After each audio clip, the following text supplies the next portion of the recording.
Okey, apa yang kamu akan belajar pada hari ini ialah, uh, kita akan belajar peranan pereka landscape, yang pertama. Yang kedua, kita nak pergi lebih jauh dan tentang konsep reka bentuk landscape tu sendiri. Dua perkara ni lah. Kita dah belajar konsep reka bentuk landscape, kita dah belajar sedikit di tingkatan 2. Iaitu Taman Cina, Taman Jepun, Taman Islami, Inggeris dan sebagainya. So, kita juga akan sambung lagi. Cuma pada kelas tingkatan 3, kita nak fokus peranan pereka landscape. Kamu andai kata kamu ni nak jadi arkitek landscape, apa yang kamu perlu belajar. Tingkatan 3 dah belajar nak jadi seni bina landscape ataupun perancang landscape tu sendirilah.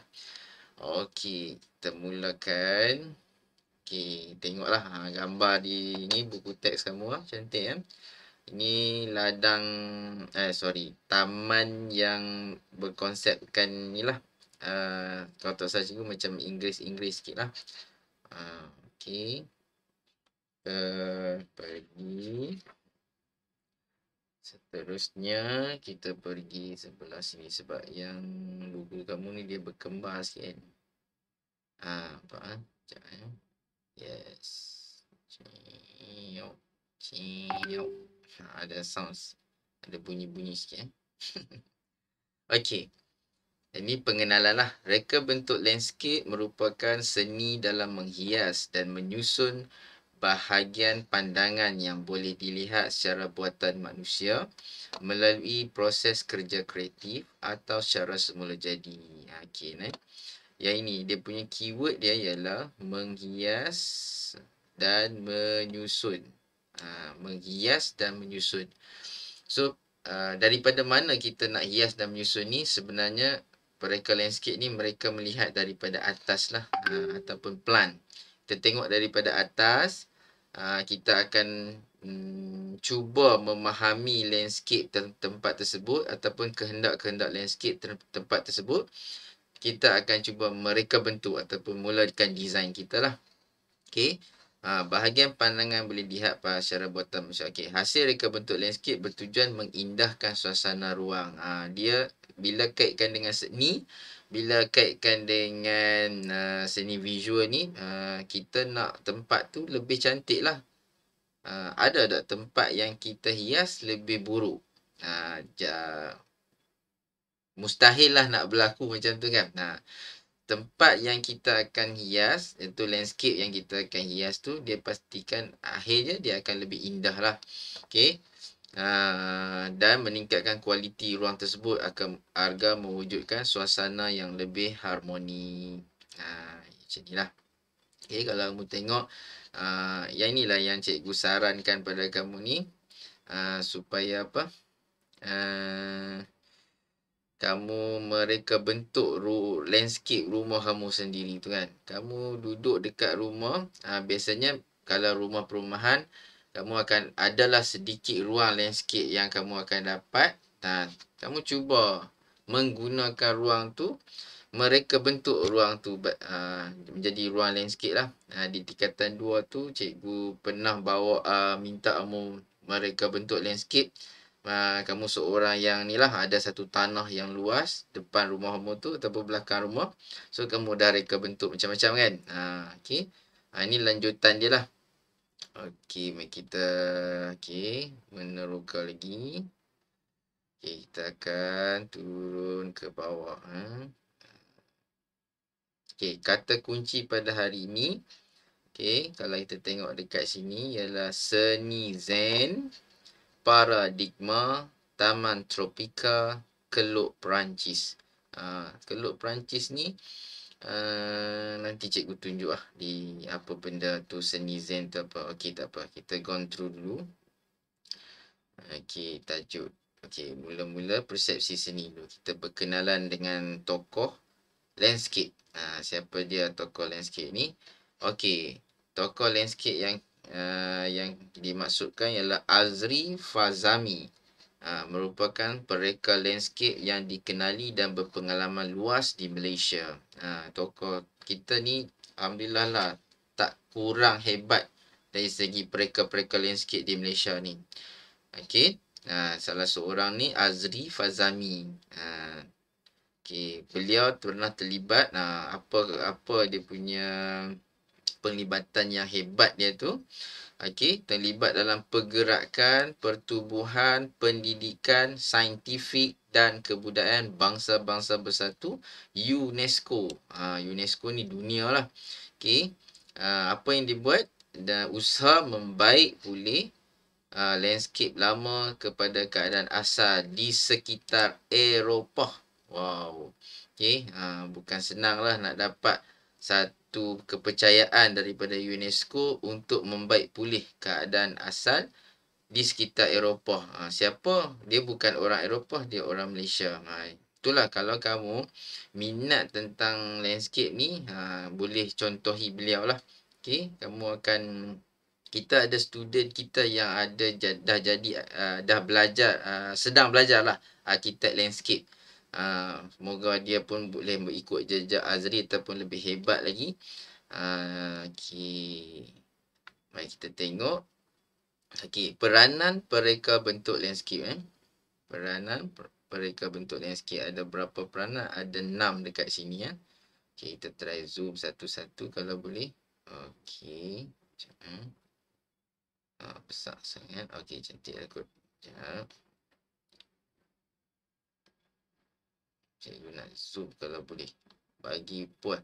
Sebab kamu selalu tengok dalam telefon kan. Jadi dia kecil. So cikgu zoom kan bagi besar special. Okey. Yang pertama, peranan pereka landscape. Okey, bila kamu nak belajar tentang pereka landscape ni, dia mesti ada kursus ni, course ni. Okey, yang pertama ialah merancang, menghias ruang landscape dengan menitik beratkan aspek dan fungsi berdasarkan elemen dan prinsip rekaan dalam reka bentuk landscape tu sendirilah. Elemen kita dah belajar sebenarnya di tingkatan 2. Prinsip rekaan pun ada kita belajar di tingkatan 2. Okey, ni kamu boleh tengok balik. Kalau kamu tak ada buku teks tingkatan 2, kamu boleh buka buku teks digital lah tingkatan 2. Okey. Cuma elemen-elemen tu yang cikgu boleh kita ingatkan balik, macam apa, elemen air, elemen pokok, elemen tipografi. Semua elemen-elemen ni pereka landscape dia kena master dulu. Macam kawasan yang bila kamu dapat je kawasan untuk kamu nak reka tu, tak kisahlah rumah kamu ke, kawasan rumah jiran ke, ataupun memang kamu seorang pereka landscape yang tersohor di Malaysia, kamu dapat macam ni lah, klien-klien yang hebat-hebat ni, bangunan kerajaan, bangunan swasta dan sebagainya. Kamu dapat ruang dia tu, ruang landscape tu, macam mana kamu nak buat?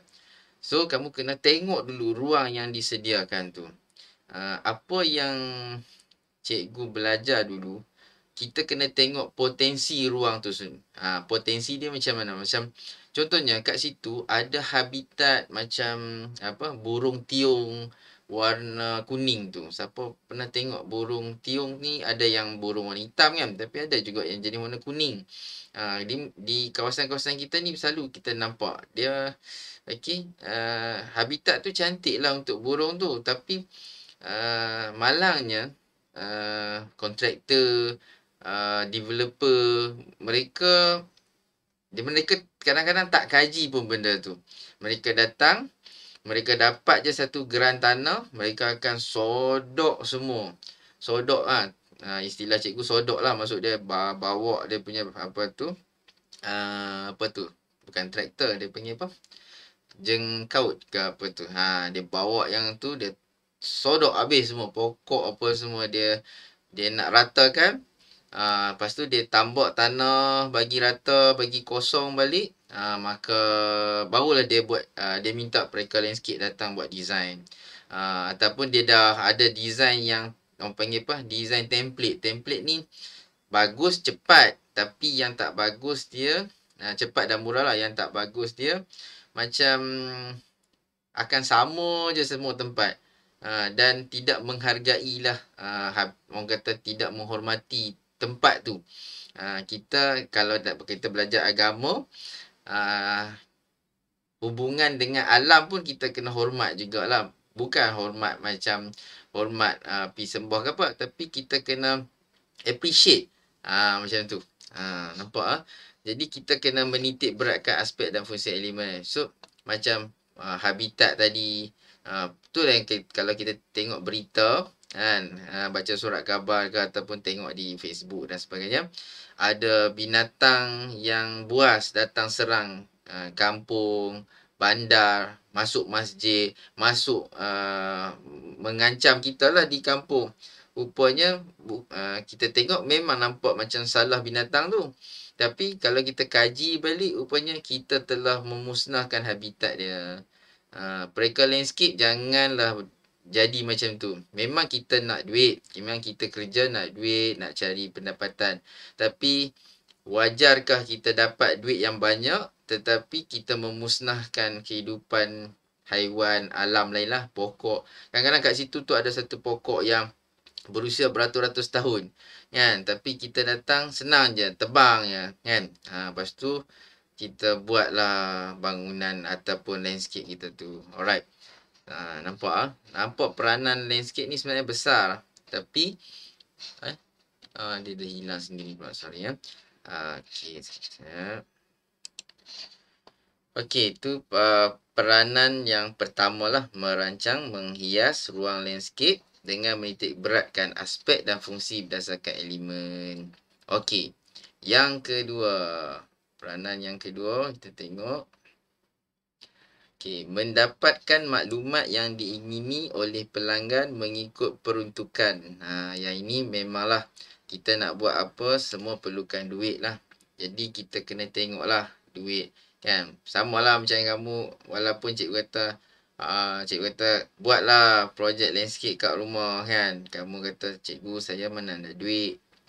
Betul, memang kamu tidak ada duit. Tapi bila kamu ada sedikit duit, gunakanlah kalau untuk projek landscape tu, gunakan sebaik-baiknya, kan. Sekarang dah ada kedai RM2 kan. Kita boleh beli pasu yang pasu berharga RM2. Ada cikgu tengok baru ni, cikgu tengok dalam Shopee ada pasu yang murah lagi pada RM2 kan. So kita boleh sebenarnya mereka bentuk ni tak semestinya kena kaya. Tak kaya tak apa, janji. Bukan janji apa? Sukan tak kaya tak apa, sorry. Tak handsome tak apa, janji kaya lah. Bukan macam tu sebenarnya. Kalau belajar pasal design, kita tak semestinya kita tunggu duit banyak baru kita boleh mereka bentuk. Kita reka bentuk ikut sukatan sendiri. Macam pakai baju, kan? Kamu ada duit yang banyak, kamu mungkin akan beli baju yang lebih brand lah, tapi ia tetap baju, kan? Tapi kalau kamu ada duit yang sedikit, kamu beli juga baju sebab baju memang wajib dipakai, kan? Takkan kamu tak pakai baju, kan? Jadi kita mesti landscape ni sebenarnya tak semestinya kena banyak baru kamu boleh berlandscape. Macam tu. Mereka bentuk landscape. Kamu ikut sukatan pula. Ikut apa yang ada pada kita lah. Okay. Jangan abaikan landscape tu. Landscape tu macam tadi lah. Macam pakaian kita juga. Sebab kita akan hidup dalam tempat tu. Ruang tu kan. Rugilah kita tak designkan dia. Okay. So, kita ikut peruntukan projek dan fungsi ruang tersebut. Ini mesti tahulah. Ruang landscape tu, kita kena tahu fungsi jugalah. Ada macam tempat gazebo. Kita nak rehat-rehat, mesti ada gazebo. Kita nak jalan tu, kita nak elak orang pijak rumput. Kan? Sebenarnya rumput ni, kalau boleh lah, kita design, jangan bagi orang pijak rumput tu. Bila kita pijak rumput tu, apa yang jadi ialah apa tu? Rumput tu akan mati tau. Rumput ni pun sejenis makhluk Tuhan juga. Tapi memang dia didesignkan nampak dia di kaki kita lah. Memang dia tumbuh tu kita nampak macam dipijak. Tapi sebenarnya dalam konsep landscape ni kita tak kalau boleh elakkan kita pijak rumput. So sebab rumput ni kalau kita pijak lama-lama dia akan mati. Kamu perasan tak kalau lorong-lorong mana macam dalam hutan kan.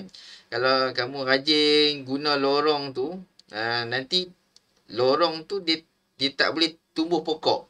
Sebab kita duk pijak tu. Sama juga satu lagi kenapa kita tak boleh pijak rumput. Bila kita pergi satu tempat, kita bawa benih rumput yang lain. So bila kita pijak rumput yang orang dah design tu, kita telah orang kata sebarkan benih rumput yang lain ataupun rumput liar ke lalang ke kita pijak tu. So lepas ni rumput katalah yang kamu tanam kat rumah tu rumput kapet. Kan. Tapi bila orang lain datang rumah kamu, dia pijak rumput tu, dia tanam rumput yang rumah dia bawa daripada rumah dia contohnya kan. Benih rumput cikgu tak pastilah macam mana tapi nanti akan keluarlah rumput-rumput lalang lah dan sebagainya. So macam mana kita nak elakkan sebagai perekal landscape? Kita buat laluan. Laluan ni sama ada dia panggil step lah. Sama ada apa tu laluan yang guna simen ke ataupun tempat-tempat pijak tu kita guna apa tu stepping stone ke kan. Kita boleh buat. Itu sebab adanya kalau orang yang belajar adanya stepping stone tu kan. Kalau mu tengok dekat macam luar-luar negara tu, cikgu pernah dengar satu lecturer cikgu tu, dia belajar dekat mana? Oxford kot. Dia punya rumput dia tu, tak ada student yang pijak. Tapi cikgu tak pastilah kalau lecturer cikgu tipu orang. Tapi dia kata, bila dia pergi nak, apa kata, buat laluan, dia nak lalu shortcut lah macam kita lah dekat sekolah kita kan. Kamu suka shortcut. Tapi laluan tu bukan laluan official sama. Kamu akan pijak lah apa yang ada kat situ kan. Jadi dia pijak laluan tu, nanti tukang kebun dia tu marah. Kamu bayangkan tukang kebun boleh marah seorang doktor. Macam tu. Sebab tukang kebun dia appreciate lah benda tu. Macam kita ni, kalau nak kita bayang situasi kita, tukang kebun sekolah kita tu, pakcik apa, Rahimi ke apa kan, dia akan marah kita kan. Cikgu Airi jangan pijak rumput. Kita marah dia balik pula sebab kita tak faham. Kita marah dia balik. Kan? Kenapa saya tak boleh pijak rumput? Macam kita, itulah bila kita tak faham, kita pun pijak sama juga. So sebaik-baiknya tu kita kena ada design lah. Kita tak mau bagi orang pijak, so kita buatlah laluan yang betul. Tu kita belajar tajuk ni baru kita faham, patutlah ada laluan kan. Kita senang-senang je kan pijak kan. Okey. Tapi ada soalan. Kalau rumput tu rumput plastik kan ataupun rumput artificial, rumput tiruan kan. Memang boleh pijak. Tapi orang kata apa? Kalau selalu pijak, rosaklah rumput tu kan. Macam tu lah tiruan kan. Orang kata kalau boleh buatlah kalau kita rajin macam tu, buatlah stepping stone. Itu saja. Buatlah laluan. Senang. Lagi senang. Okey, yang ketiga, memastikan setiap reka bentuk yang dihasilkan memenuhi standard dan mendapat kelulusan daripada pihak berwajib. Ya, betul. Okey. Kalau kita dah melibatkan skala besar lah. Kalau rumah tu, kita kena minta izin daripada ayah bunda lah. Tapi kalau dia skala besar, dia ada pihak berkuasa. So, kita kena hantar proposal. Lepas tu proposal kita tu adalah dia punya requirement dia. Kemudian pihak berkuasa ni akan lulus, boleh membina apa-apa binaan lah yang dibenarkan mengikut spesifikasi yang kita rancangkan tu lah. Kalau kita buat juga tanpa kebenaran kan, yang cikgu tengok lah kalau di Malaysia ni kita suka tanam pokok di depan rumah yang bukan kawasan kita tu. Sebenarnya salah tau. Ya, macam kita macam di Perlis ada harum manis kan. Kita tanam je harum manis di mana-mana di tepi-tepi jalan. Memang bukan tanah kita tapi kita sonok tanam, kita tanam je. Sebenarnya salah. Kita kalau kawasan tu adalah kawasan pihak berkuasa, kita tak boleh tanam sesuka hati. Sebab apa? Okey. Memanglah sebab kerajaan tak bagi ke apa kan. Tapi sebab yang paling besar ialah kita tak tahu tau di jalan raya tu, tepi-tepi jalan tu, sebenarnya bawah tu ada pipe. Ada wire yang untuk apa binaan, macam contohnya wire elektrik, wire telekom, wire kan, ada banyak lah. Dalam tanah tu mereka dah buat dah cantik-cantik kan.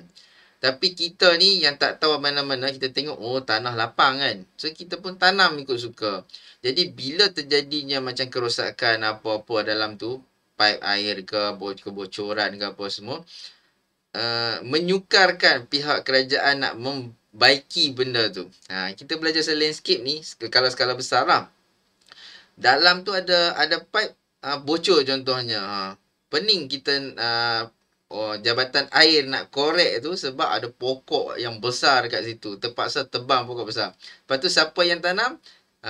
Kita. Tapi pada waktu tu sebab bila kerajaan tanya nanti, pihak wajib tanya, kita tahu, bukan saya tanam, sebab nanti kena saman. Kan? Tapi itulah kalau hidup ni, bukan kita mesti jadi perekal landscape je kena tahu. Kita jadi civilian ni, orang awam, kita kena hormat kerajaan yang uruskan benda tu. Kita jangan tanam sesuka hatilah. Walaupun kita seorang penanam pokok. Tu je. Okey. Itu yang kelima kan. Tapi sebenarnya cikgu nak ambil sebelah kiri, sebelah kanan ni. So cikgu ambil sebelah kanan pula. Okey, memastikan ruang tersebut dapat berfungsi seperti yang dikendaki bersesuaian dengan keperluan manusia. Yang ini kalau kita kata kunci dia, kita design semua benda ni mesti sesuai dengan manusia. Ada yang kita seronok sangat design, tapi kadang-kadang cikgu tengok satu tu bukan saja sesuai, tak sesuai, tapi membazir pun ada. Kalau cikgu boleh bagi contoh lah di sekolah kita tu, di taman yang sebelah tu, taman apa? Taman Lencongan kot. Cikgu tak sure lah apa fungsi. Kalau mu perasan ada satu macam blok di taman tu, ada satu blok, kamu boleh masuk dalam blok tu lah. Tapi cikgu tengok tak ada seorang pun guna blok tu. Dia macam satu binaan 4 segi. Lepas tu dia buatlah satu design ada finishing dia tu cantik lah. Tapi lepas tu dia kita boleh masuk dalam blok tu. Cuma apakah fungsi dia kalau orang tak masuk? Adakah kita buat untuk seronok tengok kan? Jadi cikgu tak pastilah apa dia punya peranan dia kat situ. Tapi yang cikgu nampak macam satu pembaziran sedikit. Sebab tak ada satu orang. Kalau orang pergi main pun, ataupun pergi dekat Taman Lencongan tu, orang akan guna jalan-jalan kat situ, main takraw dan sebagainya. Tapi orang tak guna pun ruang tu. Mungkin satu lagi ruang tu pun macam menakutkan juga kalau kita masuk dalam tu seorang-seorang kan. Okey. Cikgu tak sure lah. Okey. Lepas tu bersesuaian lagi. Macam contohnya,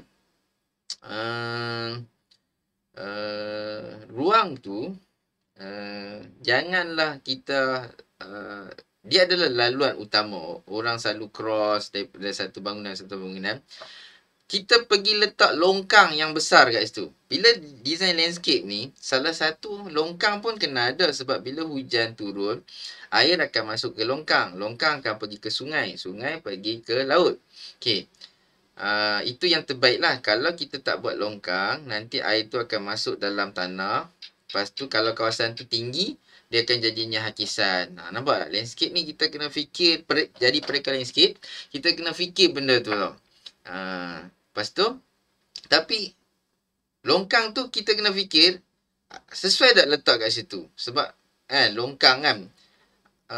Ada juga jalan-jalan yang cikgu tengok. Longkang dia tu macam tak sesuai dekat situ. Memang peranan longkang tu penting tapi tidak sesuai ada dekat situ. Sebab apa? Itu tempat parking kereta. Cikgu sendiri pernah pengalaman cikgu bawa kereta kereta Viva. Kan? Cikgu nak parking kat situ. Semua tempat parking tu cantik. Tapi tempat parking cikgu, rupanya ada satu longkang yang besar kat situ. Cikgu tak perasan langsung. Tapi dia buat simbol, bukan, petak tu untuk parking. Jadi cikgu tengok kat cermin, semua cantik lah. Cermin belakang, cermin tepi kan. Cantik. Tapi cikgu tak boleh tengok dekat bawah tu ada longkang. So, apa yang terjadi ialah, cikgu parking-parking, pum, masuk satu tayar dalam longkang. Cikgu sorang-sorang dekat tu. Kamu kalau nak tahu kat mana, dekat first touch tu, yang belakang first touch tu. Kamu akan, nanti kamu tengok, kalau siapa pernah pergi first touch Kangak tu, kamu tengok dekat belakang tu ada satu longkang yang special. Dia makan tempat parking. Cikgu pernah masuk situ lah. Lepas tu pengalaman cikgu ni, cikgu share sikit. Cikgu sorang-sorang macam mana cikgu nak tolak kereta tu naik atas balik kan. Lepas tu datanglah satu insan yang mulia. Pak Syekh lah, dia student Unimed kan. Orang Arab. Cikgu tengok dia tengok cikgu. Lepas tu dia suruh cikgu bawa kereta. Kami bertutur dalam bahasa Inggeris. Dia suruh cikgu bawa. Dia tolak dengan kekuatan dia seorang je. Dia tolak, dia angkat, dia tolak. Dia suruh cikgu tekan minyak sikit. Dan berjaya lah cikgu keluar dari longkang tu. Tu guru cikgu seorang. Tu berlaku kat cikgu lah. Kalau berlaku dekat kamu macam mana kan. Itulah. Jadi nak design boleh tapi mestilah bersesuaian. Okey, yang seterusnya memastikan reka bentuk selaras dengan struktur, mekanik dan elektrik. Yang ni cikgu cakap juga. Penyediaan lukisan pelan dan spesifikasi oleh kontraktor. Sama. Tapi yang ini lebih bahaya sebab apa? Mesti ada sesuai dengan, bukan sesuai, selaras. Selaras, perkataan dia selaras. Selaras dengan struktur. Struktur ni binaan-binaan tu. Mekanikal dia, mekanik, elektrik. Maksud dia macam ni. Wire-wire tu, wire-wire elektrik ni, kita tak boleh design sesuka hati. Kalau kawasan tu ada elektrik, kawasan tu dah kena ada pagar dan sebagainya. Maksud dia, takut kanak-kanak ikut suka pi main wire tu. Macam tu lah. Bahasa senang dia, kita tak boleh design tu. Ini design ni, wire ni cantik ni kalau kita buat bentuk kan. Cikgu Airi ajak buat bentuk bagi cantik-cantik. Ataupun reka bagi lawa-lawa kan. Wire ni pun kita buat bagi lawa-lawa lah. Kita bubuh sini sikit, sana sikit, sini sikit. Padahal elektrik tu berapa volt tu. Yang ini pengalaman anak cikgu pula. Cikgu suka cerita ni sebab ada kaitan kehidupan cikgu. Dan design tu ada bukanlah menyusahkan hidup cikgu, tapi kamu janganlah ulang balik sebab terjadi dekat anak cikgu macam ni. Yang ini berlaku dekat IKM Berseri. Kan dia letakkan ada dua sculpture, iaitu macam transformer lah kat depan tu, dua. Okay. Cikgu P tu dekat Maghrib. Sebab cikgu waktu tu tengah viral kan, orang pergi ambil gambar. Cikgu tengok cantik lah sebab spotlight tu bukan baru buka, spotlight tu dah buka, dia tembak ke robot dua transformer dua tu. Lepas tu cikgu tengok cantik. Waktu cikgu bawa anak cikgu masih kecil lah. Waktu tu berapa tahun lah, 3 tahun ke 4 tahun kan. Anak lelaki cikgu tu seronok lah tengok robot. Cikgu pun nak tunjukkan anak cikgu tu. Tapi dekat spotlight dia tu, kamu tahu kan spotlight yang besar tu, tembak robot tu, dia tidak ada pagar. Waktu tu. Sekarang ni kalau tak salah daripada buat pagar dah kot. Mungkin ada orang dah bagi teguran. Baguslah. Anak cikgu dia tengok robot tu. Okey, waktu tu kami pun ambil gambar semua cantik-cantik. Tapi cikgu tak perasan waktu cikgu duk ambil selfie gambar cikgu pula. Anak cikgu pi dekat spotlight tu. Dia letak dua tangan dia dekat lampu tu. Kamu bayangkan. Spotlight tu, bila permukaan lampu spotlight ni, dia panas sangat. Sangat panas. Yalah sebab dia lampu dia terang sangat kan. Sangat panas. Tapi bila dia letak tu, apa terjadi? Melecur habis tangan anak cikgu tu. Itulah yang macam cikgu baru berapa second je cikgu duk selfie tu. Kamu pun tahu kan cikgu duk ambil gambar tu. Bila kita duk ambil gambar kita, tadi ambil gambar depa okey. Tapi bila ambil gambar depa, ambil gambar kita, bila ambil gambar depa okey, tapi bila ambil gambar kita tak perasan. Anak tu pergi pegang spotlight tu, melecur tangan-tangan. So, kalau nak bubuh spotlight kat kawasan landscape yang kita design tu, pastikan berpagar ke, maksudnya pagar pula. Kalau itulah bila kita design, kita kena fikir pula kalau pagar tu rapat sangat, buat apa bubuh spotlight, mestilah terhalang kan. Nak tembak robot transformer tu kan. Jadi kita kena fikirlah solution-solutionnya. So, ini memang penting lah sebagai pereka landscape kan. Tu anak cikgu pun melecur. Sebulan kot dah okey lah tangan dia. Sebab dia kanak-kanak lagi. Dia punya baik pulih dia tu. Baik pulih pula. Dia punya sembuh dia cepat. Kalau kanak-kanak lah. Okey, dan yang keenam, memastikan ruang yang dibina mengikut spesifikasi.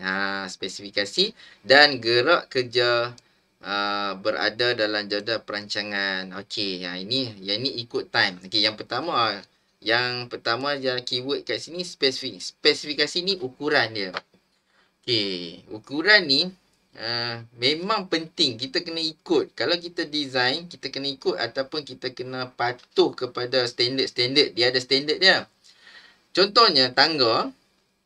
Okey, tangga yang lebar berapa ada dia punya ukuran, yang tinggi ada berapa ukuran. Contoh kita nak buat tangga dekat landscape kita tu lah, sebab landscape kita tu tipografi dia tipografi huruf, topografi bentuk muka bumi. Okey, bentuk muka bumi tu cerut kan. Okey.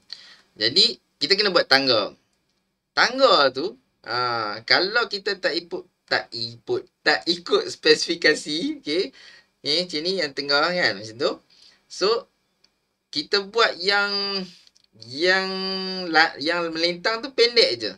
Kaki kita tinggal separuh. Kamu boleh bayang ni kaki kamu, ni tapak kaki, yang ni tinggal separuh je dia punya melintang. Lepas tu yang meninggi tu, tinggi je. Kamu bayangkan macam mana kamu nak turun tangga tu. Silap air bulan, kamu akan longsor, jatuh terguling-guling.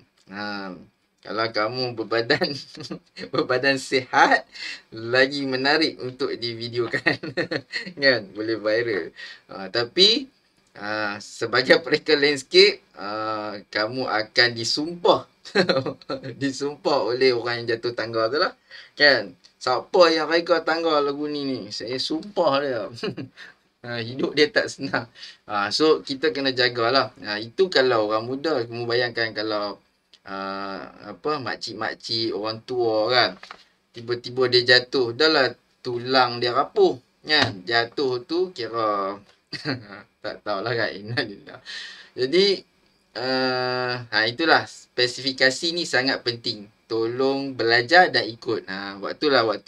Waktu belajar landscape ni kena belajar betul-betul kalau nak jadi pereka landscape yang baik lah. Okay. Kemudian gerak kerja ikut jadual. Yang ni pun samalah.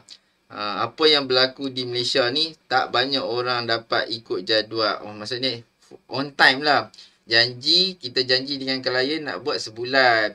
Ya, sebulan dah siap dah projek kita. Klien pun bersetuju, kita pun setuju. Tapi kita ni macam tak ada masa tu kita macam tak ikut jadual lah. Kita bersantai, pergi kenduri, kendara lah apa semua. Bawa anak pergi melancong lah apa semua.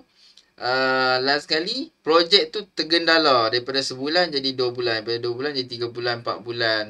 Sebenarnya lagi lama kamu drag masa, lagi banyak kos yang terbuang, masa terbuang, kos pun banyak kan. Jadi kamu akan rugi, tuan rumah pun akan rugi, klien pun akan marah dan sebagainya lah. Jadi itulah peranan pereka landscape yang kamu kena tahu. Okey lah, dia faham lah. Okey, kita tengok pula dia punya kat sini. Sekejap kita naik sikit. Sekejap sekejap lah nak habis jam.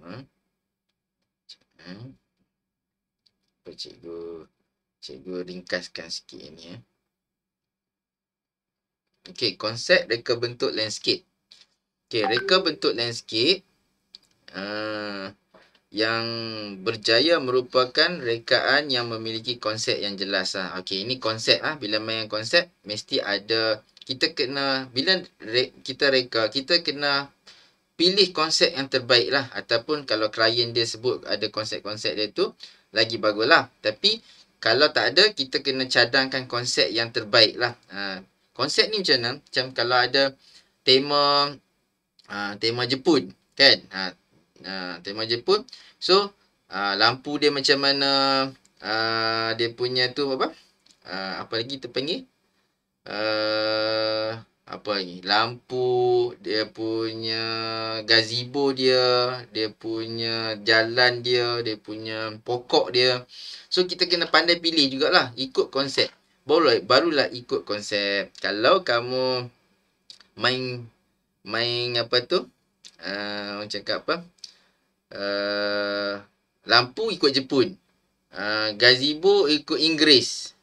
Jadi macam caca merbor macam tu, dia jadi tak best lah. Dia jadi konsep dia caca merbor lah. Okey. Panduan untuk mewujudkan persaingan, membantu membimbing pereka landscape. Senang lah. Bila kamu ada konsep, senanglah kita nak buat kerja tu lah, membimbing, menjelaskan fungsi reka bentuk yang baik melalui gambaran. Kita nak lukis, nak melakar, nak bincang tu senang kalau ada konsep. Kalau tak ada konsep, susah. Sangat susah. Sebab, macam ni pun cantik lah. Macam ni pun cantik lah. Macam ni cantik, lalas, jadi caca merbah. Okey, konsep ialah paradigma bagi penyatuan sesebuah projek reka bentuk dan selalunya dianggap sebagai tema. Dia boleh jadi tema jugalah. Okey, apa itu paradigma? Okey, kalau kita tengok dekat sini, dia punya penerangan. Kita tengok, cikgu tengok dia punya glosari dia. Sekejap, ada tak glosari kat sini? Ini cikgu ada buku teks kamu. Okey, maksud paradigma ialah asas disiplin intelektual. Maksud dia, kita nak berfikir tu ada macam ada, kita fokus dekat satu-satu benda tu lah. Asas, okey, asas disiplin intelektual lah. Kita ada disiplin dia. Kita tak main fikir tangkap muat je, ini nak fikir, tu nak fikir kan. So kita fokus benda-benda tertentu lah, macam tu lah. So boleh juga dianggap tema. Macam taman tema tu senang nak faham. Okey, kalau taman tema boy kan. Kita nampak dia punya design dia macam lain kan. Kalau taman tema Lego lain kan. Taman tema apa lagi? Sunway Lagoon, ada taman tema ada apa, Dora the Explorer ke apa. Cikgu tak ingat lah. Tapi macam-macam lah tema. Okey, tema dengan konsep ni lebih kurang sama. Tapi dia dalam konteks yang kita boleh kaitkan lah. Macam tu lah. Okey. Dia panggil ni, apa dia yang kita dikongsi dengan kamu dalam buku teks ni ialah tema serantau. Tema serantau ni lah yang popular lah. Memberi acuan yang agak jelas. Tema serantau ni tema yang ada di satu-satu kawasan tu. Yang kedua, tema bersejarah, taman bersejarah. Yang ini kalau kita kait ni ada unsur-unsur apa ni? Macam dia kata apa ni? English cottage kan? Taman bersejarah ni dia ada kaitan dengan sejarah tempat tu juga. Mereka nak kekalkan, nak kan?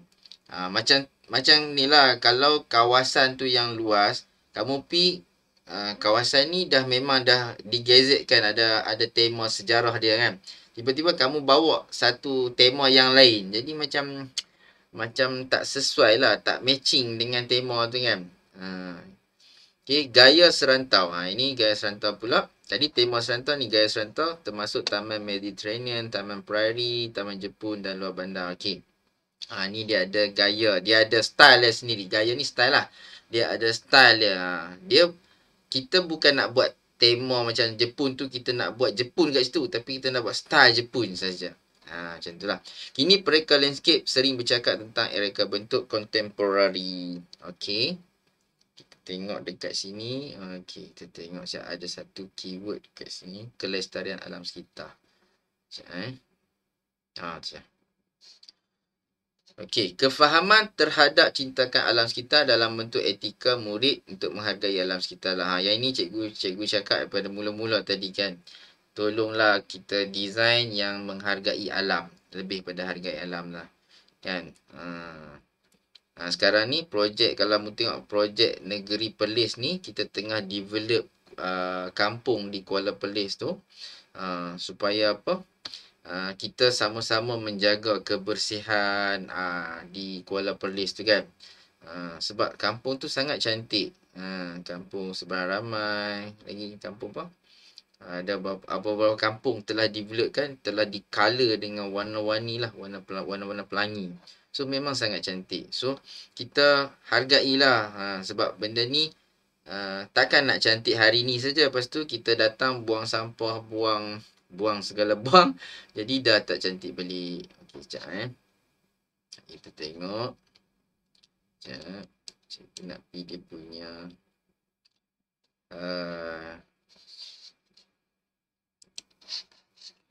okey, kita sambung lagi. Dia punya ni prinsip asas reka bentuk taman mini. Yang ini prinsip-prinsip lah. Okey, prinsip-prinsip dia yang kita boleh kaitkan lah, iaitu keringkasan. Okey, keringkasan ni apa?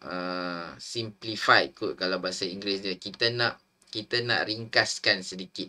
Kita nak design tu ringkas, lawannya kompleks. Kita tak mau nampak serabut dekat situ. Semua nak simplified kan sikit. Okey, reka bentuk digubah secara ringkas, teratur dan mudah. Okey, yang kedua penumpuan. Ada titik fokus. Penumpuan ni titik fokus lah. Kita nak lah di taman landscape kita tu mesti ada juga daya penarik. Penggunaan gabungan warna, warna, kita main dengan warna, kita main dengan texture, kita main dengan building, kita create ada benda sculpture ke yang boleh jadi tumpuan kat situ.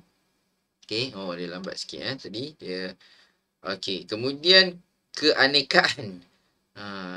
Cikgu rasa pelik pula bila bunyi di Melayukan ni. Rasanya bahasa Inggeris dia apa? Diversity ataupun apa, variasi kan. Tapi diterjemahkan bahasa Melayu ni keanekaan. Okey, elemen yang pelbagai mendapat mengelakkan rasa bosan. Okey, pelbagai dia beza dengan kompleks tau. Kompleks ni kita buat macam-macam yang cacah merbau, tapi keanekaan ni kita guna konsep yang sama tapi kita pelbagaikan dia punya tu. Macam lampu dia ke, jalan dia ke, pokok dia. Kita pelbagaikan jenis-jenis pokok yang ada kaitan dengan konsep. Okey. Kemudian keseimbangan penanaman tumbuhan yang diseimbangkan melalui warna, bentuk. Okey, mestilah nampak balance lah. Okey, jangan kamu design yang sebelah sini semua kamu letak cantik. Tapi yang sebelah satu lagi tu macam kosong sangat. Macam tak ada function. Jadi tak balance tu pun tak best juga. Kemudian turutan. Turutan ni bahasa Inggeris rasa sequence kot. Okey. Dihasilkan bagi menentukan arah pandangan melalui satu keadaan ke keadaan yang lain berperingkat-peringkat. Bila kamu design tu, itulah cikgu kata tu, kalau dah mula dengan konsep, katalah Taman Jepun ataupun Taman Melayu ataupun apa-apalah, kamu dah ada konsep, jangan bertukar ikut suka je kan. Mesti ada dia punya turutan-turutan tu. Baru best. Kemudian skala. Okey. Pemilihan elemen yang sepadan dengan keadaan sekeliling, seimbang antara saiz tumbuh-tumbuhan. Macam itulah. Skala ni biarlah kamu, kalau kamu nak buat tempat tu sebagai teduhan, kamu nak tanam pokok kat situ. Kalau pokok tu kecil, Kan? Kamu nak berteduh macam mana? Kamu kan besar. Jadi, pilihlah pokok yang cantik. Pokok yang sesuai untuk kamu berteduh. Jangan kamu pilih pokok tu memang takkan besar sampai bila-bila. Jadi, duk besar tu je. Kan? Macam pokok-pokok, dia panggil pokok apa? Belukar tu. Pokok-pokok renek kan. Dia memang kecil. So, itulah kamu kena pandai lah atur pokok dan sebagainya. Kalau nak jadikan pokok pagar, maksudnya dia akan jadi pagar. So, bagilah dia berkala warna, dia rendah dan sebagainya. Itulah panggil skala tu, maksudnya kita kena sukat ikut badan kita. Sesuai dengan badan kita lah, ikut skala dan sebagainya. Okey. Okay, kita pergi next page. Sekejap, Okey, konsep kita belajar pasal konsep. Ini yang tingkatan 2 dah belajar sikit. Tingkatan 3 ni dia ada ciri, kita detailkan sikit, ada ciri-ciri dah. Konsep reka bentuk landscape Taman Melayu menitik beratkan hubungan antara manusia dan persekitaran. Semua konsep ada kaitan dengan persekitaran lah, tambah landscape kan. Dan masyarakat Melayu juga mencintai alam semula jadi. Kita tengoklah, kalau tengok dengan rumah-rumah orang Melayu ni, yang dulu-dulu lah. Bukan yang sekarang. Yang sekarang dia design contemporary ataupun contem lah. Design contem ni dia kadang-kadang tu cikgu tak apa setuju juga design contem ni sebab dia tak appreciate alam langsung. Kan? Kadang-kadang dia disebabkan design tu dia sendiri kena dimusnahkan oleh alam. Okay. Contohnya macam ni. Cikgu beri contoh. Bila kamu tengok umur-umur Melayu ni, kenapa bumbung dia tu macam segitiga lah. Kenapa dia tak jadi macam bumbung negara-negara Arab? Dia flat. Kan? Kenapa dia mesti segitiga? Sebab dia menghargai alam. Sebab di Malaysia, di tanah Melayu ni, dia selalu hujan. Bila selalu hujan, kalau dia flat, nanti air tu selalu akan bertakung dekat bumbung tu dan rosakkanlah, habis lalas tembus masuk dalam rumah kita macam tu. Tapi kita dah ikut trend, kita pergi buat rumah bumbung flat kan. Jadi bumbung rata macam tu, air hujan masuk, kita lah yang rosak. Rumah kita akan rosak, naik lumut dan sebagainya. Ataupun air akan menyerap masuk celah-celah simen tu dan rosakkanlah semua bahan benda-benda yang dalam rumah kita lah. Elektrik dan sebagainya. So, design Melayu dulu tu dah cantik dah tau. Dia punya design. Sebab dia dah kaji dah. Orang dulu dah kaji dah. Tanah selalu hujan. Cantiknya bumbung tu segitiga. Yang orang kata segitiga tu cantik. Dia punya selanting dia, condong dia kan. Okey, kalau kita tengok ni adalah ni gambar-gambar contoh. Okey, kita tengok pula kat sini. Sekejap Okey. Okey, yang ni reka bentuk Islam pula. Tadi Melayu, sekarang Islam pula. Okey, Islam ni dia ada, bukanlah Islam ni kita kaitkan dengan Nabi buat ke apa tau. Islam ni dia konsep saja. Kalau Nabi buat tu, tempat Nabi tak jadi macam ni. Kan? Tapi Islam ni biasanya dikaitkan dengan design Arab. Ataupun pattern-pattern yang dihasilkan oleh orang Arab lah.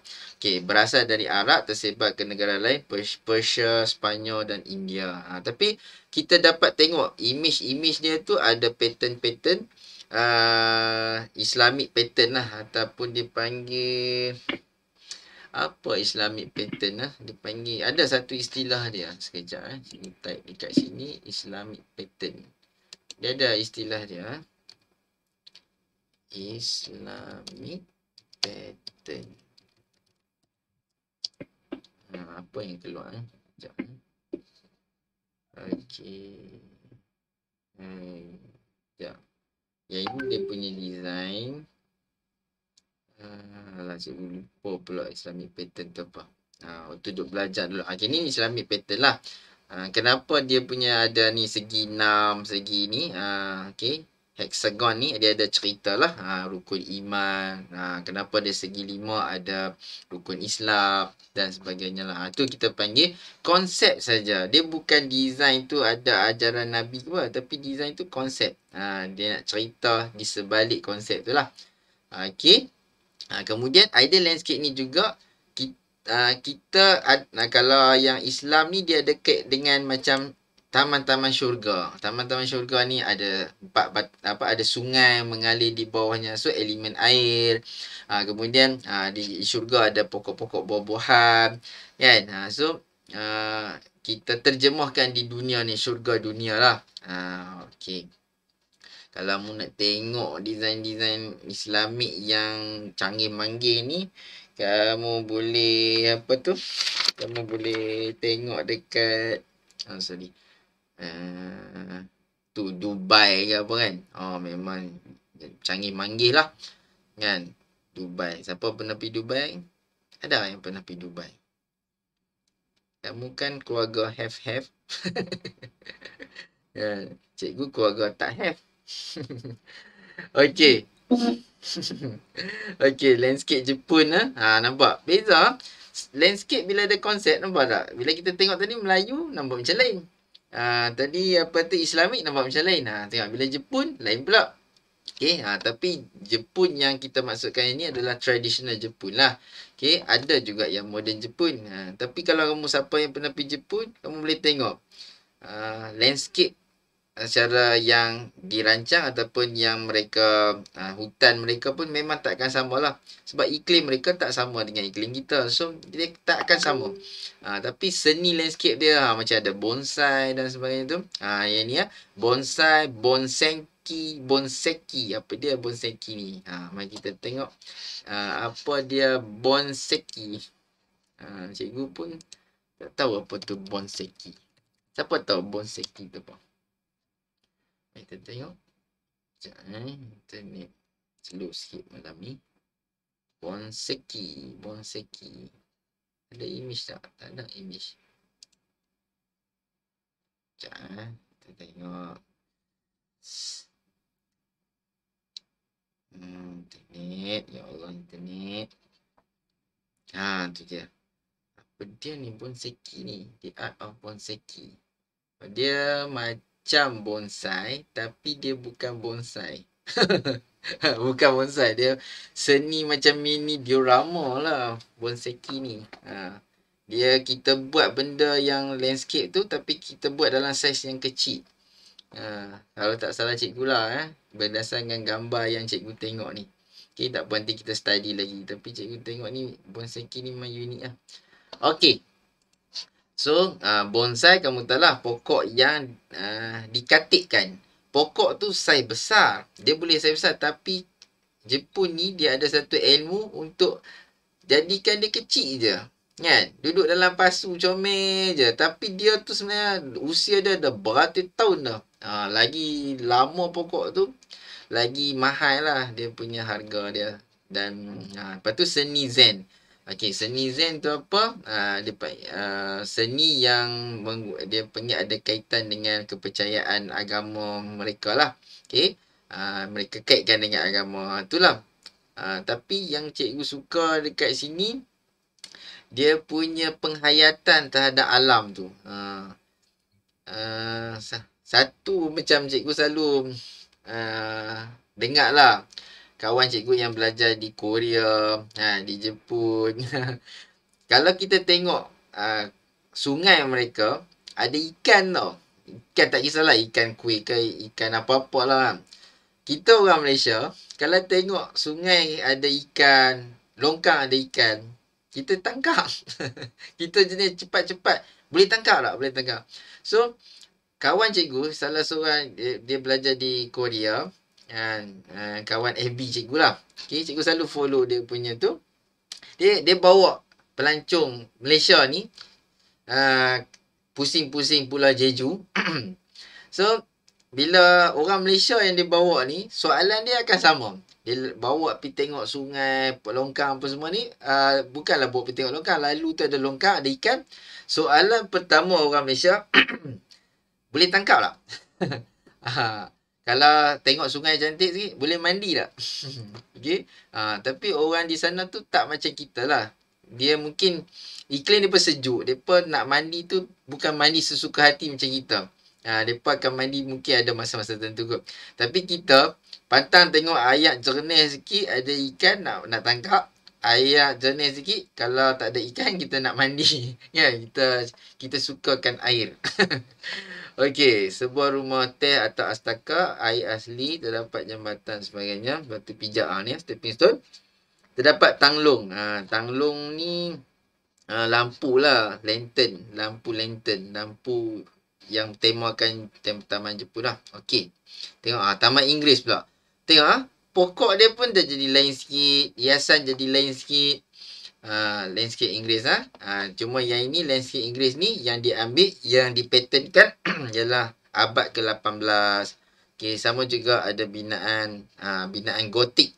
Gotik ni dia ada kaitan dengan, dia ada bentuk-bentuk dia. Binaan gotik ni dia ada bentuk-bentuk dia yang mencerminkan binaan gotik tu lah. Gotik ni kita faham macam apa? Gereja kan. Tapi bukan gereja ya, dia binaan yang ada bentuk-bentuk dia tu dinamakan binaan gotik. Okey, tak apa. Kemudian batu kerikil, yang ni tak apa. Ini sama je, kamu tengok. Nampak tak? Bila kita ada konsep, lain tau. Dia akan berubah sendiri. Ni Bali pula. Lain pula, Bali. Okey, mereka bentuk Bali. Adakah siapa pernah pergi Bali? Ni mungkin ramai kot orang Malaysia suka pergi Bali lah. Sebelum COVID memang kita suka berjalan kan. Okey. Ada kawan cikgu dia pergi satu hotel Bali tu. Dia bukan hotel, dia macam resort. Tapi tempat mandi dia unik. Dia nak suruh kita mandi dengan alam. So, bila mandi dengan alam ni, apa yang berlaku ialah tak ada dinding apa semua dan sebagainya. Ya, ya. Seorang ke? Ya. Okay. Anak cikgu. Okay. Ambil. Okay, lepas tu. Itulah kawan cikgu tu dia pelik lah sebab kita budaya kita mana ada mandi dekat luar kan. Tak ada dinding apa. Walaupun kawasan tu tak ada orang. Tapi memang kawasan private lah. Tapi boleh ke mandi dekat luar dengan kan? Dengan tak ada dinding dan sebagainya kan. Ni mungkin konsep Bali tu dia nak kita mandi sambil bersama alam lah dan sebagainya. Okey. Sampai di situ dulu kita belajar hari ni dan kita tengok kesimpulan dia sikit. Okey, so hari ni kamu dah belajar tentang apa itu peranan pereka landscape. Okey. Kemudian ada berapa? 1, 2, 3, 4, 5, 6 tadi yang cikgu cerita dengan detail. Kemudian kita belajar konsep landscape dan kita juga belajar ciri-ciri lah pereka landscape tu. Berilmu, bijak menyelesaikan masalah, kreatif, inovatif, menjelaskan idea dengan tepat, peka terhadap alam sekitar, kemahiran mengurus kerja. So cikgu harap kamu belajar pada hari ini, kamu dapat bukan takat bercakap lah, tapi kita dapat sebarkan benda ni. Mungkin ayah kamu seorang kontraktor dan sebagainya, ataupun jiran ke apa semua. Kita kalau boleh, kita nak sebarkan benda yang betul tau. Kalau boleh, jangan ikut trend sangat. Trend tak semestinya betul. Okay?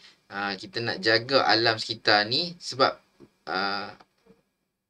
Malaysia ni kalau kita tak jaga betul-betul, apa yang akan jadi, habis semua hutan akan ditara, habis semua tempat kita akan eksploitasi sampailah kita tak ada tempat lagi. Itulah yang cikgu risaukan lah. Nanti generasi kita mungkin okey lagi, tapi anak-anak cucu kamu lah, cucu cicit kita dah tak boleh menikmati yang landscape yang asli lagi. Macam itulah. So, kita guna landscape sebaik-baiknya dan kita jadi pereka landscape yang menghargai alam sekitar. Okay, cikgu nak tunjuk sini video lukisan landscape lah daripada cikgu scan daripada buku teks kamu tu. Okay, yang ini kita tonton dulu sebelum kita mengakhiri kelas kita sekejap lagi. Sekejap cikgu try full screen tengok. Okay. Sekejap dia slow sikit. Okey, kita try play tengok. Sekejap. Yang inilah. Seorang pereka landscape juga, dia mestilah tahulah untuk melukis plan landscape. Di tingkatan 2 kita dah belajar kan melukis plan, kita kenal dengan ni. Kita rancang daripada sinilah. Ini cikgu saja tunjuklah pereka landscape. Bila kita melukis landscape, kalau kamu tengok sebelah kanan ni dia ada dia punya keterangan tu. Ini sebelah kiri adalah lukisan landscape kita lah. Nanti kamu akan belajar betul dengan lebih jelas bila kamu di tingkatan 4 dan 5. Dan kamu sambung di universiti lagi detail lagi lah. Macam-macam lah konsep. Bukan takat 5 konsep je. Macam-macam konsep. Dan kamu boleh rekod konsepmu sendiri dan sebagainya. Okey. Sampai situ dulu untuk hari ini. Okey. Ada apa-apa soalan tak? Ada apa soalan? Tak ada? Okey. Tak ada. Okey. Ya. Harap? Tak ada. Okey. Kalau tak ada, terima kasih. Kita jumpa lagi di minggu hadapan insyaAllah. Okay, bye-bye. Assalamualaikum warahmatullahi wabarakatuh.